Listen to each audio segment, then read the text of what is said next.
Hello mga sir, baka may ganito rin kayong cellphone na bigla na lang namatay, nag-deadboard. Ayan, walang power. Kahit anong pindot mo ng power, walang power. Tapos, pag i-charge, wala rin react, ayaw mag-charge. Ayan. Kung may ganyan kayo, wag nyo munang dadalhin sa mga technician yan. Madali lang ang solusyon dyan mga sir. So, ganito lang siya mga sir. Itong tricks na to mga sir, tutusin common na to, marami nang nakakaalam na ito. Isa rin to sa mga natutunan ko nung ako yung nagsisimula pa lang.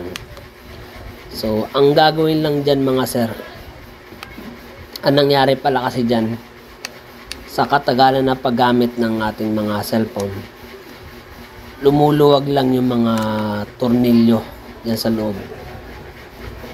So siyempre kala natin wala lang, pero unti-unti habang tumatagal, itong mga tornilyo na to, yan, nakikita nyo yan, lumuluwag. Hihigpitan lang po natin yan. Ayan o, tignan nyo, medyo maluwag no. O, diba, maluwag na siya. Ayan, hihigpitan nyo lang. Hinihigpitan lang po yan mga sir. Tutusin, hindi nyo na kailangan ipagawa sa mga technician yan. Oo. Kasi magagastosan kayo, sino ba naman gustong gumastos, di ba? Lahat naman tayo ayaw ng gastos, di ba? So, kaya naghanap tayo ng mga paraan para hindi tayo gumastos. So, ayun. Bago nyo dalhin sa mga cellphone repair shop, ay subukan muna natin yung basic na pag-repair.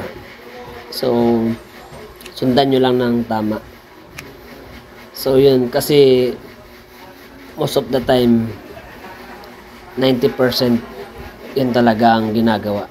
Kaya nga 'di ba may mga customer tayo na karamihan mga kakilala natin na magsasabi sa atin, 'di ba, pag namamatay, baka may lumuwag lang.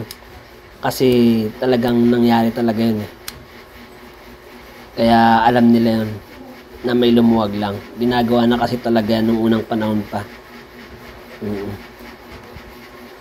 So, try natin. So, yun nga ang sinasabi ko mga sir. Ibig sabihin, lumuwag lang yung mga tornilyo niya sa loob. So, hindi tayo magagastosan, di ba? So, nakalibre tayo sa repair. Kaya kayo dyan na may mga deadboard na cellphone na biglang namatay, so wag nyo munang dalhin sa technician. So yun muna ang gawin nyo. So hanggang dito na lang, bye bye.